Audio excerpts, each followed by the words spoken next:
প্রতি রাতে 3টি সূরা পাঠ করুন। আল্লাহ পাক রব্বুল আলামিন আপনার ধন সম্পদের টাকা পয়সায় এত পরিমাণে আল্লাহ তাআলা বারাকা দান করবেন যা আপনি কল্পনাও কোনো দিন করেননি। কিন্তু আপনার টাকাটা হতে হবে হালাল, আর আপনার হালাল টাকায় আপনার ধন দৌলত হতে হবে, ব্যবসা বাণিজ্য হতে হবে।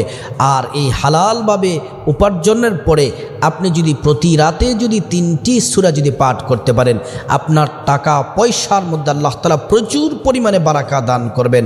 নবীজি গ্যারান্টি দিয়েছেন যে আপনার টাকা পয়সার মধ্যে যে বরকত হবে, খাবার দাবারে যে বরকত হবে, আপনাকে কখনো অভাব আপনাকে ছোবে না, কারণ অভাব পালিয়ে যাবে এবং আল্লাহর পক্ষ থেকে আপনার জন্য রিজিক আসবে, রহমত বরকত হবে। 1 নাম্বার হলো, আমি সূরাগুলা বলার আগে আপনাদেরকে একটি বিষয় অনুরোধ করতে চাই। আল্লাহ কোরআনুল কারীমের মধ্যে 82 জায়গার মধ্যে আল্লাহ বলছেন আকিমিস সালাহ, বান্দা ও বান্দিরা 5 ওয়াক্ত নামাজ পড়ো, সালাত প্রতিষ্ঠা করো। ইবাদতের মধ্যে সর্বোত্তম কাজ হলো 5 ওয়াক্ত নামাজ আমাদেরকে পড়তে হবে। এজন্য 5 ওয়াক্ত নামাজ পড়া এটা হচ্ছে আমাদের প্রথম কাজ। রাসূলুল্লাহ সাল্লাল্লাহু আলাইহি ওয়াসাল্লাম সাহাবীদেরকে বললেন, সাহাবীরা শোনো, যদি তোমাদের বাড়ির সামনে যদি পুকুর থাকে অথবা নদী থাকে, ওই পুকুরে দৈনিক 5 বার গোসল করলে কোনো ময়লা থাকবে না।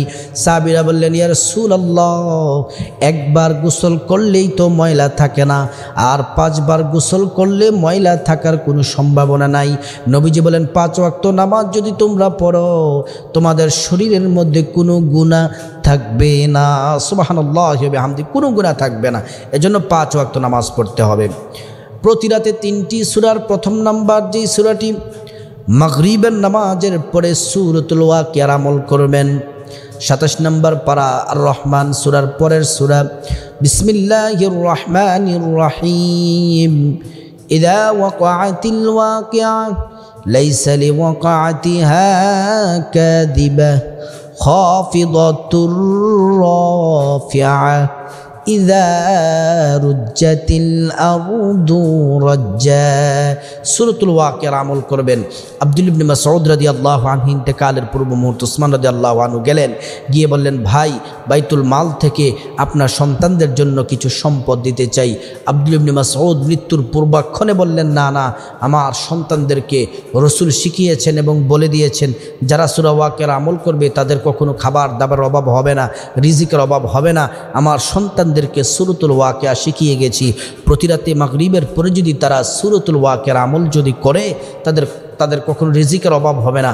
আল্লাহ তাদের রিজিকের মধ্যে ভরপুর আল্লাহ তাআলা নিয়ামত দান করবেন এবং ধন দৌলত আল্লাহ তাআলা বরকত দান করবেন। 2 নম্বর সূরা হচ্ছে এশার নামাজ পড়ার পরে কোরআনুল কারীমের সূরাতুল মুলুক 29 নম্বর পারার প্রথম সূরাটি পড়বেন। বিসমিল্লাহির রহমানির রহিম। তাবারাকাল্লাযী বিয়াদিহিল মুলকু ওয়া হুয়া আলা কুল্লি শাইইন কাদির। আল্লাযী খালাকাল মাউতা ওয়াল হায়াতা লিয়াবলুয়াকুম আইয়ুকুম আহসানু আমালা ওয়া হুয়াল আজিজুল গফুর। সূরাতুল মুলুক তেলাওয়াত করবেন। সূরাতুল মুলুক তেলাওয়াত করলে লাভ কি? রাসূলুল্লাহ সাল্লাল্লাহু আলাইহি ওয়াসাল্লাম বললেন, সূরাতুল মুলুক যারা তেলাওয়াত করবে এশার নামাজের পর আল্লাহ তাদের গুনাহ মাফ করে দিবেন। সূরাতুল মুলুক কবরে বন্ধু হয়ে পাশে থাকবে, হাসরের ময়দানে আল্লাহর কাছে সুপারিশ করে। সূরা মুলুক তেলাওয়াতকারী ব্যক্তিকে সূরা মুলুক নিজে আল্লাহর কাছে সুপারিশ করে আল্লাহর জান্নাতে পৌঁছে দিবেন। সুবহানাল্লাহ। 3 নম্বর সূরা হচ্ছে রাতে শোয়ার সময় সূরাতুল ইখলাস পাঠ করবেন।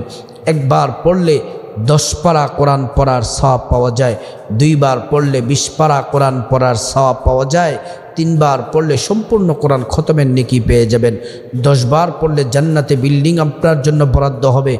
যদি 30 বার পড়েন 3টি বিল্ডিং, 40 বার প্রতি 10-এ 10-এ একটি বিল্ডিংয়ের মালিক হয়ে যাবেন। এজন্য প্রিয় দিনদার ইমানদার ভাই বোন, সূরা ইখলাসকে বেশি বেশি করে পাঠ করুন, জান্নাতে বিল্ডিংয়ের মালিক হবেন এবং দুনিয়াতে আল্লাহ তাআলা আপনাকে ভরপুর রিজিক দান করবেন।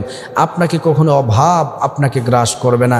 চাকরিতে প্রমোশন হবে, আপনার টাকা পয়সার মধ্যে বরকত হবে, প্রত্যেকটা কাজে আপনি সাকসেস হবেন, সফলতা আল্লাহ তাআলা দান করবেন। এজন্য প্রিয় দিনদার ইমানদার মুসলিম ভাই বোনেরা, ভাইয়েরা, আল্লাহ পাক রব্বুল আলামিন আমাদের সবাইকে, আমি এবং আপনারা সবাই যেন আমরা যেন প্রতি রাতে 3টি সূরা আমল যেন করতে পারি। আল্লাহ পাক রব্বুল আলামিন আমাদেরকে তৌফিক দান করুন।